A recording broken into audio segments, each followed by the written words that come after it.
It's time for a cup of coffee with Will and Chris at Slumberland Furniture. From Slumberland Furniture in Osage Beach, here are your hosts, William Holtz and Chris Schneider. What is happening? A cup of coffee with Will and Chris is set to begin. Number 45. Yeah. Uncle Chris, can you believe that already? That's one of my favorite numbers. 45. That's because that's how old you are, right? Right, yeah, that's it. 45 years old, my butt, but we won't give away this man's age. So we have some big-time headlines. First, you guys have probably heard SSM Lake Ozark Clinic is set to shut down at the end of the year, but why? We'll dig into that. Also, there's a new clinic that'll be started here at the lake, and believe it or not, by a former SSM care provider or MD. So we'll talk about that. A couple of local guys take home big honors at the Doc Expo in Tennessee. That and a whole lot more, as well as KC Chiefs continue to roll. How far is this team gonna go? That and a whole lot more. But first, this from our friends at Slumberland. Hey everyone, Daryl Cunningham with Slumberland Furniture at the Lake. Man, outside right now, it's cold, it's hot, it's cold, have no idea what's gonna happen. We might as well just stay inside, relax, and have some fun. To do that, what are you gonna need? How about some new furniture? Come see us at Slumberland Furniture at the Lake, where we have tons of stuff in stock, on sale, and ready to go. Slumberland Furniture, where we're bringing happy home.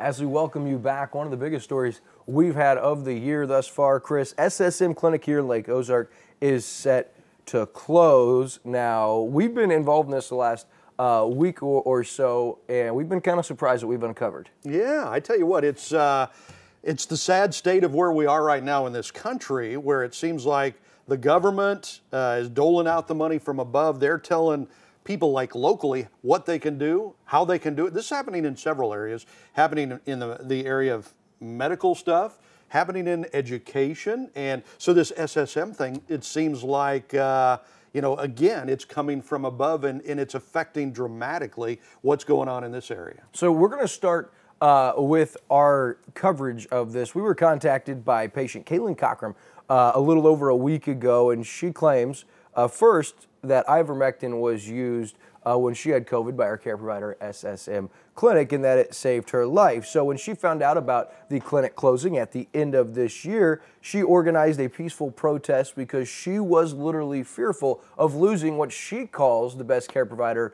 her and her family have ever had. So she organizes this peaceful protest. She's on property handing out the flyers for this protest. I believe she even put one on the clinic door. And clinic manager James Cooper had her trespassed from the property or taken off the property because they did not like that. So I was a little confused.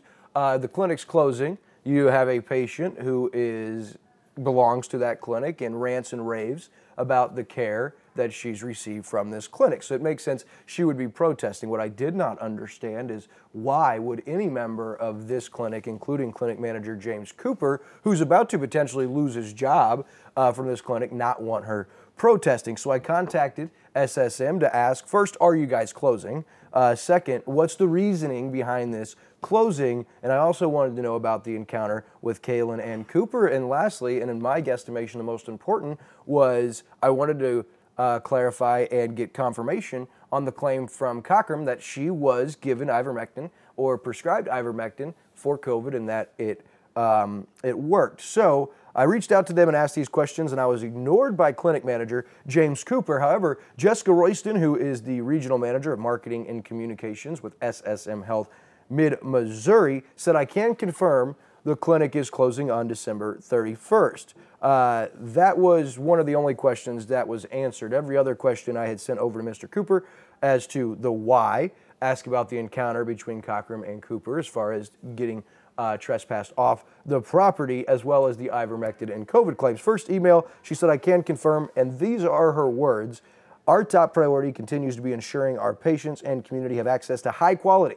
compassionate health care services that are affordable and sustainable. This has not and will not change unless we close this clinic for absolutely no reason. She also said SSM Health remains committed to ensuring our rural communities have access to exceptional health care services. Again, both contrary to shutting this clinic down. Absolutely contrary to what's actually happening. Correct. Right. And so she said, we have proactively reached out to all affected patients to let them know this location is closing. We'll also assist them in finding other SSM Health Medical Group clinic location and providers who are ready to serve them. The problem is the closest clinic is in Tipton. You've got Wentzville, you've got Jefferson City. So you're asking people to drive 30, 45 minutes to an hour to get, so that does not align with what she's claiming in closing this clinic. She also said, we value our exceptional team members and will be working to find other roles for those who are affected by this closure. However, I did confirm with a current staff member at SSM that only 2 of the current employees that are on staff there have been offered jobs within the SSM health system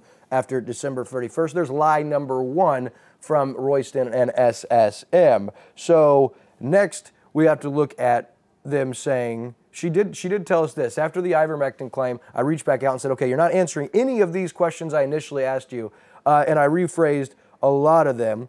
So when I asked about the hydroxychloroquine, the ivermectin, and the COVID, she did not say anything except for, in terms of the anti-vax and ivermectin claims, SSM Health believes the COVID-19 vaccination is the best way to prevent the spread of COVID infection in our communities, and that ivermectin is not an effective therapy for COVID infection. The only problem with that, Chris, is I actually spoke with current SSMDO Bradley, I put on my paper Bradley Cooper, which is Bradley Jones. I spoke with SSMDO Bradley Jones, who stated that he does not believe in the COVID vaccine and has not recommended it or allowed any of his patients to have it. He also stated he's treated, here's where it gets interesting, 100 COVID cases with ivermectin, 100% success rate, 0 hospitalizations, and over 35 cases with hydroxychloroquine, again, with 100% success rate. He also stated that none of the doctors and nurses at SSM Clinic, Lake Ozark,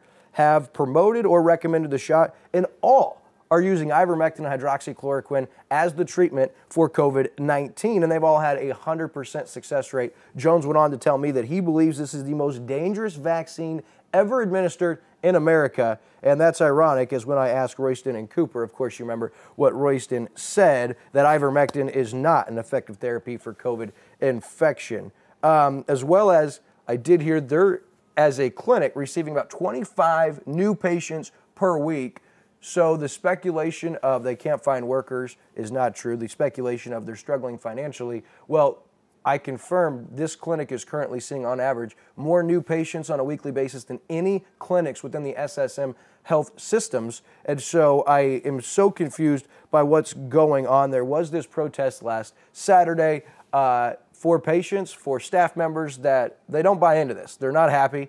They're thinking there's more going on here. And Chris, when you look at doctors inside, this is kind of a microcosm of everything that's going on right now as far as the people with the medical degrees dealing directly with the sick or the infected have used this, and the people without medical degrees that set the rules say not only do we not think they work, but we think the vaccine is the best way to prevent the spread. Your doctors inside this clinic are putting their jobs on the line. They all chose not to get vaccinated. They were told not to administer or prescribe ivermectin, to which they ignored. Thank God, 100% success rates. So I think when something like this happens, the clinic looks at, or the system looks at the Lake Ozark Clinic and says, holy smokes, we've figured it out. We're going to take this and we're going to implement them with all of our clinics, and we're going to start eradicating COVID or getting rid of it. It's not the case. They're shutting this down without reason. They're saying it has to do with money. They need to use their resources somewhere else. If you think this sounds fishy, there's something you could do. You see these names on your screen with these email addresses. That's James Cooper. He is the clinic manager of the Lake Ozark campus. Tanya Pele, she's the primary care provider. You got Lenora Adams, who's the SSM Health Regional VP, and then Stormy Anderson, who is the senior director. Those 4 people, you can reach out. You can also call the number on your screen, which is their office in Jefferson City, and let your voice be heard. But Chris, this sounds fishy. It sounds wild. And the fact is, they're not only taking away great care providers for thousands of people here in Lake Ozark, but they're really contradicting everything they're saying with everything that's being done. You know, and the way they have worked out the system now, and there's a name for this, the medical industrial complex, right? So the way they've worked it out with their friends in government, it seems, is that they'll take our tax money the $1 trillion bailout packages and all that stuff. They take that money, they give it to government medical entities like the CMC, the Medicaid, Medicare people who dole out money to the hospitals and hospital systems. That's big money. So if you say, okay, we're treating COVID the way you want us to treat it, whether it's saving lives or not, you're paying us money for that. So they're taking our tax money, the government paying the hospital systems money to treat COVID the way the government dictates, the way it makes pharmaceuticals and those people more money. Right. Maybe not the best way that saves lives with ivermectin, hydroxychloroquine, which seems to be proven there. So it's all backwards, and it all deals with money. Where's the big money coming from? So SSM can shut down a clinic that's 100% effective in treating COVID, but they're not using the right drugs, the drugs that are making the big pharmaceutical companies a whole lot of money. So we're going to shut that one down because they're not making us in this big COVID money, even though it might be costing lives. Yeah, and one thing that you can do is you can let your voice be heard, and I can guarantee you this, a company as large as, or an organization as large as SSM, the last thing they want is a PR nightmare. So you can share everything you see. You could put things on your Facebook page, you can reach out, you can send emails. But this is a huge story. Facebook's already working against us. They're already censoring us, trying to get this information out there. But there are hundreds of patients. I talked to 6 different patients on Saturday at this protest, which I made a brief appearance at, and all 6 were sick to their stomach about losing their care provider. These doctors are brave, these staff members are bold, and they need some help because literally they're being handcuffed. Their jobs are being taken away, and they're putting a muzzle on them saying, don't talk to reporters, don't talk to the media. It's because they don't want this information out there. They can skate by without the truth being out there. It's going to be more profitable, and it's going to have least resistance, and that's exactly what they want. So there are other options for doctors in the Lake area. Of course, we've talked with Dr. Jenny Powell with DP Care Clinic. We've also found out, Lake Expo ran a story that on the verge, or on the saying SSM's on the verge of closing at the end of this year, that there's a former doctor, a Lake area doctor, whose family is prepping to set up a new urgent clinic in Camdenton, which could be huge. Dr. Steve Martin has announced that his family plans to open a self-pay urgent care clinic in Camdenton. Dr. Martin has been the urgent care physician at SSM for several years. So, see, and this is what makes America great, all right? When we're faced with this kind of tyranny, this kind of craziness, that what's the answer? That these people are willing, these doctors are willing to step away, step up, start their own urgent care where they can treat people and save lives. The Martin family's already purchased a building on the Camdenton Square. The new clinic will be named Lighthouse Convenience Clinic, again on the Camdenton Square. So his wife, Laura, will be kind of running the office over there. And so this is a positive coming out of this. This is America where, okay, that's a big problem. So what's the answer to that? This is one of the answers. Yeah, and you know, we should see more of this. Of course, we talked about the district court in eastern Missouri that, you know, ruled the temporary injunction on the mandate for healthcare workers. We thought this was going to come because of that. But now we're starting to see, with or without the vaccination forced on the medical care providers, they're really not even able to practice the way they know best, so we should see more of this. My only concern, Chris, is the government is going to make this harder for people that show resistance, for the status quo, just going the way the wind blows, and actually focusing on getting your patients better. It's going to become tougher. There's going to be more guidelines. There's going to be more hoops to jump through, I's to dot, T's to cross, and so this is awesome to see someone like the Martin family, Dr. Steve Martin, opening a clinic that, I love the name, Lighthouse Convenience. I mean, that's just awesome, and hopefully we keep you updated on that. And as I said, we may see more of these clinics and these independent providers popping up around Missouri. Yeah, well, and we've, you know, there's Dr. Jenny Powell is out there doing something similar where they just got sick of the hospital system, the insurance system, and like Dr. Martin's new place, the clinic will be self-pay only, which eliminates enormous amount of administrative costs and all the red tape with the government and all that stuff. which is kind of ridiculous. So yeah, I think this is definitely a step in the right direction. No doubt about it, and it's just great to see because we're at a point now in our country, Chris, where the unprecedented, the unusual action of people is going to have to become the new normal. Yeah. Because this almost seems like where we're at and what is happening is right out of the script for a brand new Netflix series. You know, and it's interesting how far is the government, is the Biden administration or whatever, how far are they willing to go to fight grassroots Americans like you and me and Dr. Martin and people fighting for the right? How far is our government going to go against us, right? I mean, Biden, when he took over, actually said something like, well, so people have guns, they don't have nukes like we do. I mean, he was saying that to the American people. You know, I mean, we're living in crazy, scary, unprecedented times, but we have to step up against it or we're going to get run over. And the most important thing worth noting in these unprecedented times is as long as you know the author and the finisher, that's most important because all this is temporary. And at the end of it, if you know where you're going, it's all going to be okay because we know who already won, right? Yeah, absolutely. We know who already won. All right, and another story. We decided to pick this up. We thought it was unfortunate. I saw Brent Simpson with Lake Exploit had shared it to his Facebook page, and it caught my attention. You see these pictures we're putting on your screen right now, and this writing was authored by Danielle Schwartz, who's the executive director of Day Solutions, Inc., and this is what she had to say. Meet Sophia. Sophia is a beautiful young woman with Down syndrome who attended elementary school at St. Peter's Vogelweed Learning Center and is currently enrolled as a freshman at Helias. Of course, Helias is the Catholic high school in Jefferson City. Anyone who has been to Helias football games has seen Sophia with her fellow cheerleaders dancing and cheering on the Crusaders.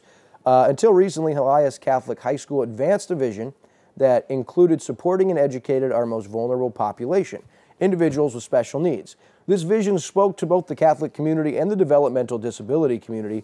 Helias' Life Skills program provided education and services to numerous students with disabilities, enabling them to receive a faith-based high school education focused on learning life skills. Now, this past week, Helias administration made a sudden and shocking decision that Sophia would not be allowed back at Helias for the spring semester and that the Life Skills program would be phased out. Sophia and her family are now having to decide where she should attend school beginning next month. I would encourage this current administration to educate themselves on how many families are caring for or touched by individuals with developmental disabilities, to put themselves in the shoes of a parent who has worked and fought to provide the best care and education for their child who is considered less than.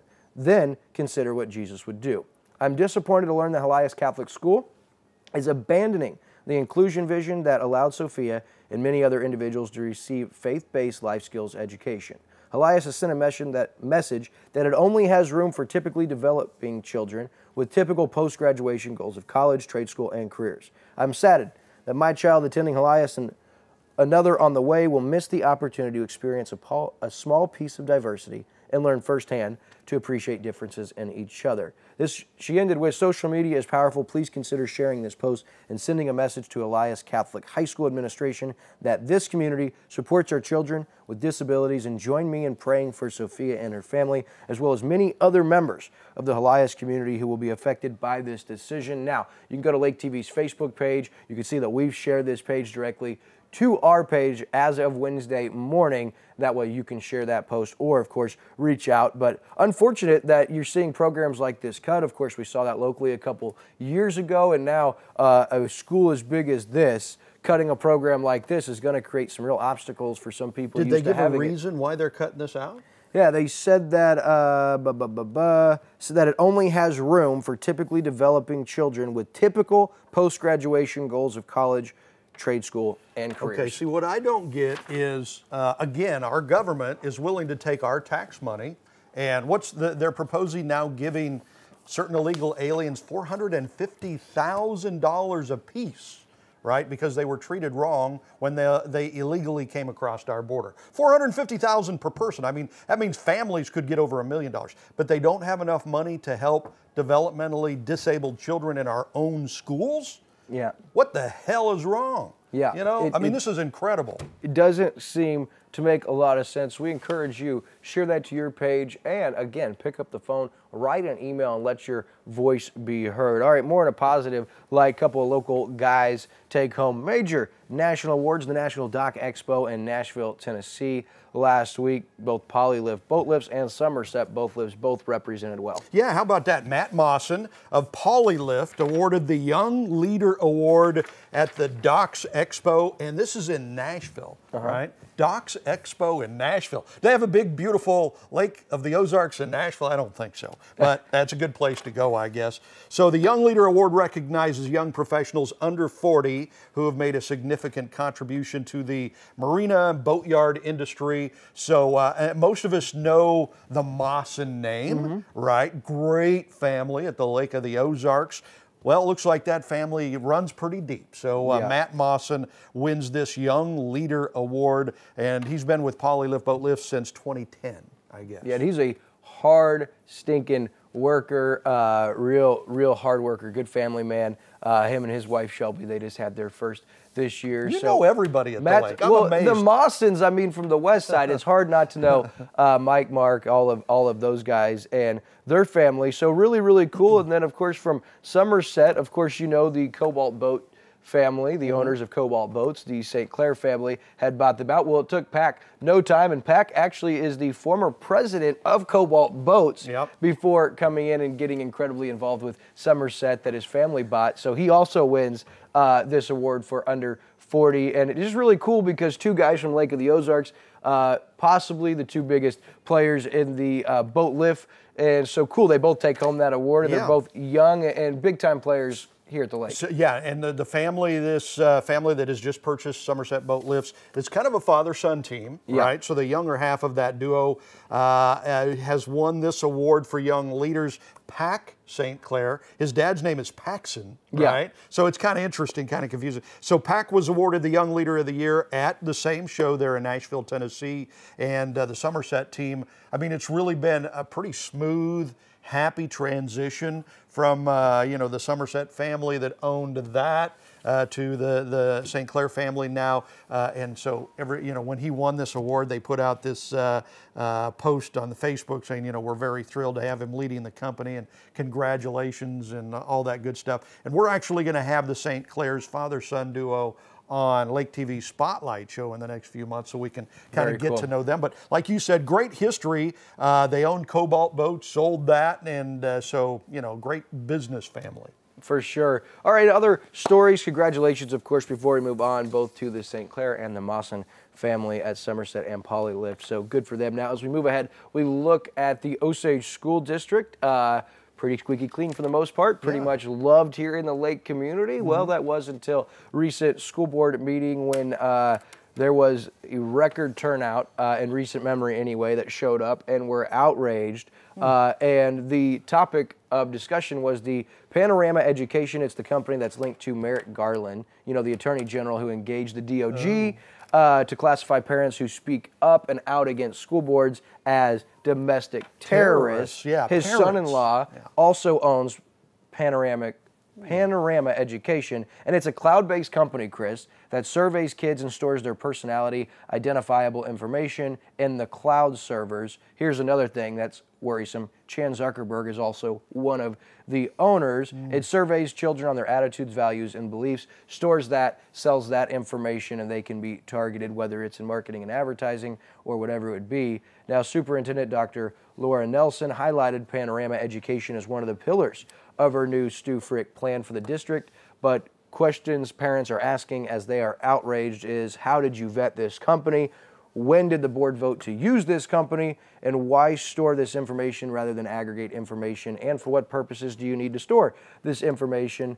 The other questions they want to know is who stores it? Can it be shared with any education consultants? And for how long will it be stored? Now, I did reach out to Osage Superintendent Dr. Laura Nelson. I had not heard back from her by the time of this recording. recording, but there was a lot online about it and a lot of parents that are already making moves, whether it's pulling their kids out of school, looking at homeschool options, as well as following that meeting. There was a massive meeting of parents and powers that be at a local business that do have a plan of action and will be getting involved. So we don't know a whole lot, but for the first time, the District of Osage is in the spotlight, and that has been not the case over the last couple of years. It's been Camdenton. You've seen things there pretty regularly, and we have seen the school board shake it up drastically. A new school board president with Gail Griswold, 3 additional members. Looks like we could be getting more. So the community and the parents are getting involved at that district. And it looks like the next district to come under scrutiny and have some major turnover with that school board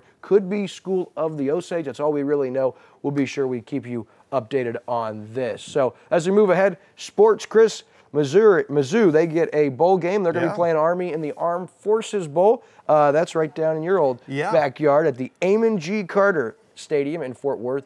That's home of the Horned Frogs. The TCU Horned Frog. Yeah, it's right there on the TCU campus in Fort Worth. Beautiful place. Great little stadium there, and it's a good bowl game. And I tell you what, Mizzou will love it because they go in there. Dallas-Fort Worth treats them like gold and kings, and so they'll have a great time. And that ought to be a pretty good bowl game. That ought to be pretty interesting. Yeah, I mean, Army, who they get 8-3 on the year. Army starts with 3.5-point favorite there. The only problem is, which actually is a solution in my book, is Missouri basketball also plays on the 22nd at 7 o'clock that night in the Busch bragging rights game against the Fighting Illini in St. Louis. The only great thing is I'd much rather watch football than watch Coach Conzo Martin blow another one. And Illinois is a good team, so that will be ugly and ugly quick. All right, so we look ahead to the Chiefs. 5 in a row, baby. How about that? Chiefs continue to roll. Their defense is the story again over the last 5, averaging or giving up an average of 11 points per game. Mahomes isn't even playing his best football right now. No scores. He did have a turnover against the Broncos, but the Chiefs 5 in a row. They're tied for the second best record in all of the AFC. You see the standings right there. Of course, the Patriots, the lone team with 9 wins, but my prediction is look at KC right here at 8-4. They're winners of 5 in a row. I think they could run the table. I think the Super Bowl on the AFC side is going to go through Kansas City. My Bills, they might be in trouble. So the Chiefs, they are firing. And, of course, this next week, the Chiefs will get the Raiders at noon. The Raiders 6-6. I think the Chiefs win that one. All right, so now we're going to look at our Pick'em League. I don't even want to talk about our picks this week. For the first time this year, all by himself, Ricky wins. We got to give him some kudos. He wins because my Bills couldn't take care of business. But we got to look at our standings for the year. Still in first, you and Andrew at 138 points. I gained 1 point on you. I'm 4 points back at 134. And even with the win, Ricky, congrats on the win, but it's got to be getting cold down there. 23 points behind third place. So we do have a couple different games this week. I took Baltimore over Cleveland. You took Cleveland over Baltimore. I took the Browns because they're at home, I think. And then I took the Buccaneers. You're sticking with your Bills. I am sticking with my Bills. So those are the 2 games that are different. My money pick this week was the KC Chiefs at home over the Raiders. And who's your money pick? Mine's the Packers. Over the Bears on Sunday night. So we'll see how that goes. All right, so we look ahead. Chris, I wanted to show you a ridiculous commercial. It's taken off the air, but one of the coolest things, or one of the coolest commercials I've ever seen, probably not appropriate for TV, but certainly appropriate for a cup of coffee. Enjoy. Ship my pants? Right here? Ship my pants? You're kidding. You can ship your pants right here. You hear that? I can ship my pants for free. Wow, I just may ship my pants. Yeah, ship your pants. Billy, you can ship your pants too. I can't wait to ship my pants, Dad. I just shipped my pants, and it's very convenient. Very convenient. I just shipped my drawers. I just shipped my nightie. I just shipped my bed. If you can't find what you're looking for in store, we'll find it at Kmart.com right now and ship it to you for free. That's greatness. That is hilarious. I just shipped the bed. Wow. That was too inappropriate. I thought they were saying something else. Of course, that's the whole point. You can get your stuff shipped from Kmart when they existed. I'm All right, sweating. upcoming events. This Saturday is the annual Lake Ozark Christmas Parade. Starts at 1. That'll be streamed live on Lake TV. Not the only thing happening on Lake TV. Chris Wagner joins Chris this week on the Community Spotlight Show. Love that Community Spotlight Show because we get to know local leaders, where they come from. I mean, he was telling us he sat next to Danica Patrick in school. How cool is that? The stuff we get to learn. So that's awesome. We've got our first high school basketball game of the year this week. Just some great stuff. And of course, you don't want to miss my Mic'd Up podcast with Dr. Jenny Powell this Thursday night at 9 o'clock on all Lake TV platforms. Well, that's going to do it for this week. A Cup of Coffee with Will and Chris. Big shout out to Jill Ray, Daryl Cunningham, and their entire crew. And of course, the Lake TV staff's pretty darn special. Got to give a shout out to them. And until next week, my friends, be safe and go Bills.